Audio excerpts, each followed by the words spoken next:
rules now allowing iPads on the sidelines. How do you think that will help you? Is it too much information overload? What kind of advantages and disadvantages you see where coaches talking to you about this new technology? I actually didn't know that, so that's my first time hearing that. I'm actually super excited about that. That's super cool.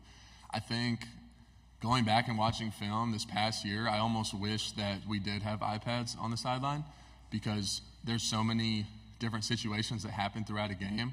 But when situations repeat, a lot of defensive coordinators end up going back to what worked before, and they'll repeat calls. So, being able to see those things and maybe even having like a little I guess you have like one step, or it feels like you might have one step on a defensive coordinator. If you see the look before, if something doesn't go right, they might go back to it, which happened a lot in our games this past year. So I think that'll be super cool to add that and be able to see that. Second row on the right. Carson, Corey LeBounty with WNSP 105.5 in Mobile, Alabama. In 2022, you were a backup in the national championship game, and in 23, of course, you were a 14-game healthy starter. Talk about your progression as a quarterback and being able to stay healthy, how important that is. Yeah, I think when you have such a good offensive line, I think we have a very strong offensive line, one of the best in the country, if not the best, in my opinion. It helps me to be able to stay healthy. But as far as the quarterback goes, I think over the course of last year, if you go look at game 1 and then you go look at game 14, it's not even the same quarterback. And then, making the decision to come back this year, I'm excited to see what the progression from game 15 to whatever X amount of games we might play this year is going to look like. Each game, more confidence gets built, and that repetition continues to happen. You just become more comfortable within your offense and with your teammates and during the game. So very excited to see that progression, continue to unfold. Left side, back row. Dan Peck, ESPN 106.7 in Auburn. A couple of your top targets from last season are in the NFL now, Brock and Ladd, among others. Who do you anticipate stepping up among the wide receivers and tight ends this season? Yeah, I think there's so much depth on our offense and there's so much talent that there's not one or two names that I could really pronounce right now. I'm actually, which makes me excited as a quarterback. I'm very excited to see who those guys are going to be that step up and make those big-time plays and those big-time moments. We have a lot of big games coming up this year, so who's going to step up? Who's going to be that guy? Who's going to be the go-to guy? Or is there one? Is everybody, going to, contribute equally, which is kind of what we saw last year. There's a lot of guys that stepped up in different games and contributed, so super excited for, the depth that we have and all the talent that we have on offense. Front row, right side. Carson, Eric Bailey with the Tulsa World. For Oklahoma's football team and Oklahoma fans, can you describe how tough a road game is in the SEC for Oklahoma? And also, what is the toughest road game you've played in the conference? Yeah, obviously playing on the road in the SEC is very difficult. Every single game is going to be packed out, And, being a top team in the country like we have been these past couple of years, they're going to show up and they're going to give you your best, Every time we walk into a stadium, we know that we're going to get their best, and we know that that stadium is going to be packed out. It's going to be loud. It's going to be difficult. There's going to be communication problems, but, you handle that in practice. You practice that, and then once you get in the game, you're comfortable with it. But obviously an SEC schedule is very difficult. I'd say the hardest road game was my first one, was at Auburn. I'd never been on the road before as a starter. Obviously, I had experienced road games from the sideline, knowing how loud it is, but it's different when you're in the heat of it, when you're thrown into the fire and you have to be the one to distinguish the fire. So, but I'd say Auburn, that was definitely, it was very fun. I'll say that, although difficult, very fun, and I definitely enjoyed playing at that stadium. Left side, and then pass it to your left. Tyler Shaw with KBTX and College Station.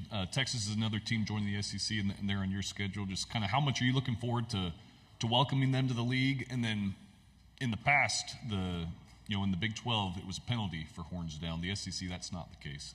Is that kind of popular horns down gesture, something you and your teammates would maybe like to utilize? I think Coach Smart would be upset if we did that. We'll stay away from that one.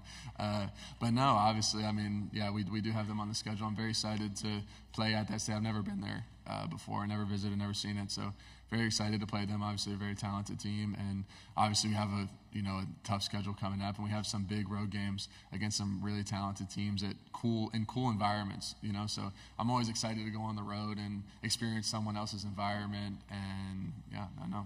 We have a good schedule coming up. I'm excited about it. Right side of the aisle, and then pass it to your left. Jeff Halhorns, 24/7. Carson, apologize for another Texas-related question, but Bill Norton was a teammate of yours for a couple years at Georgia. Don't know if you still talk to Bill, how well you got to know him while he was at Georgia, but just thoughts on Bill as a person, a player, and what kind of player is Texas getting with Bill Norton? Yeah, I think we had a pretty good relationship whenever I was at the University of Georgia. So actually my first visit, he was on his official with two other guys that he came in with initially. So that's actually one of the first people that I met at the University of Georgia. But I think he's a great player. He's a great guy.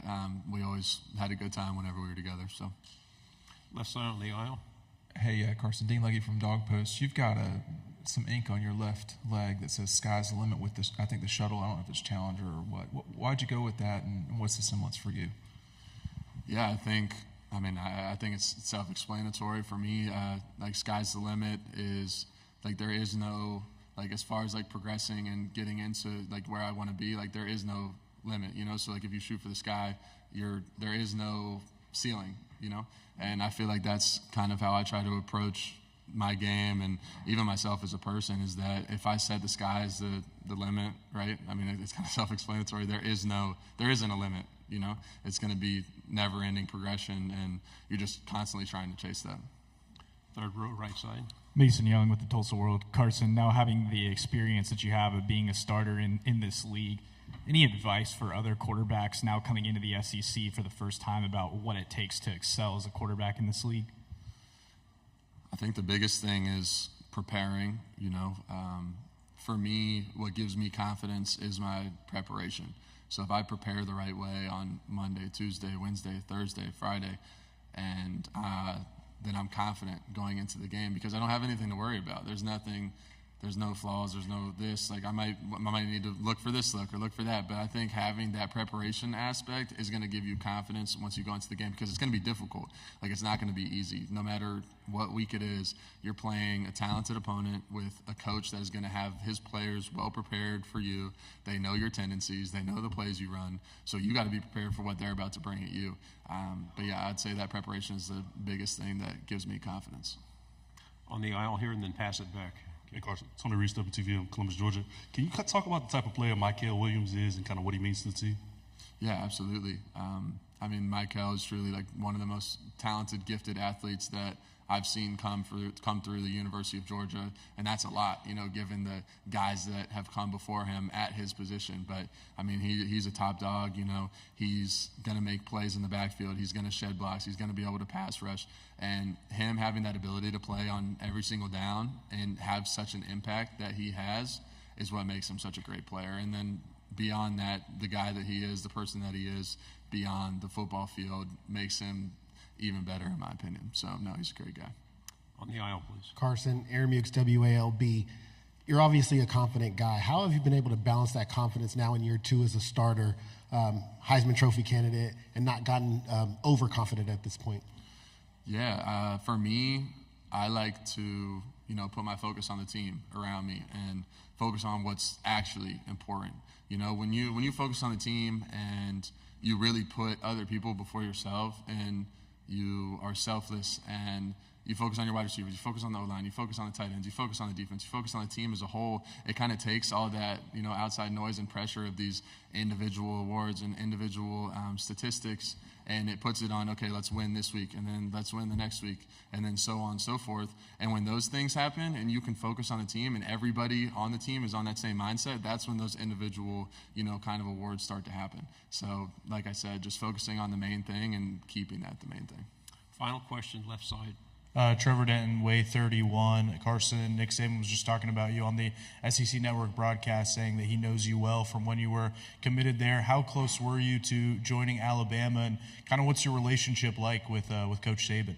Yeah, obviously I was committed there. I want to say it was my sophomore year of high school to just after my junior year going into my senior years when I decommitted and committed to Georgia. I'd say I have a great relationship with Coach Saban, obviously one of the best, if not the best college coach of all time.